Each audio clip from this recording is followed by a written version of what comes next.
ಸುಮಾರು 1960ರ ದಶಕದ ಸಮಯ. ಆ ಸಮಯದಲ್ಲಿ ಬಿಹಾರ ರಾಜ್ಯದಲ್ಲಿ ಭಯಂಕರವಾದ ಬರ ಬಂದಿತ್ತು. ಮಳೆ ಇಲ್ಲ, ಬೆಳೆ ಇಲ್ಲ, ಜನರ ಜೀವನ ತುಂಬ ಅಸ್ತವ್ಯಸ್ತವಾಗಿ ಕಷ್ಟದಲ್ಲಿತ್ತು. ಆಗ ಸರ್ಕಾರ ಒಂದು ವಿಶೇಷ ನಿರ್ಧಾರ ತೆಗೆದುಕೊಂಡಿತು. ಅದೇನೆಂದರೆ, ಗ್ರಾಮೀಣ ಮಹಿಳೆಯರಿಗೆ ಹೇಳಿತು, ನಿಮ್ಮ ಬಳಿ ಇರುವ ಒಂದು ಸುಂದರ ಕಲೆ ಇದೆ, ಅದನ್ನು ಬಳಸಿಕೊಂಡು ಗೋಡೆಗಳ ಮೇಲೆ ಬಿಡಿಸುವ ನಿಮ್ಮ ಚಿತ್ರಗಳನ್ನು ಕಾಗದದ ಮೇಲೆ ಬಿಡಿಸಿ ಮಾರಾಟ ಮಾಡಿ.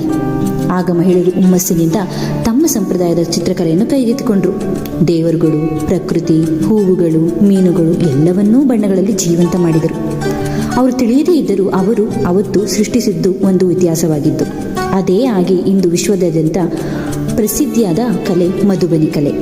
ಈ ಕಲೆ ಕೇವಲ ಚಿತ್ರವಲ್ಲ, ಅದು ಗ್ರಾಮೀಣ ಬದುಕಿನ ಕತೆ, ಸಂಸ್ಕೃತಿಯ ಪ್ರತಿಬಿಂಬ. ಇಂದು ನಾವು ನೋಡುವ ಮಧುಬನಿ ಚಿತ್ರಗಳು ಸೀರೆ, ಬ್ಯಾಗ್, ಗೋಡೆ ಅಲಂಕಾರ ಎಲ್ಲ ಕಡೆ ಕಾಣಿಸುತ್ತದೆ. ಹೀಗಾಗಿ ಈ ಕತೆ ನಮಗೆ ಹೇಳುವುದೇನೆಂದರೆ, ಕಷ್ಟದ ಸಮಯದಲ್ಲಿ ಪ್ರತಿಭೆ ಬೆಳಗಬಹುದು. ಅದು ಹೆಂಗೆ ಅಂದರೆ, ಒಂದು ಸಣ್ಣ ಅವಕಾಶ ಕೂಡ ವಿಶ್ವದ ದೊಡ್ಡ ಕಲೆಯನ್ನು ಹುಟ್ಟಿಸಬಹುದು. ಅದೇ ಮಧುಬನಿ ಕಲೆ.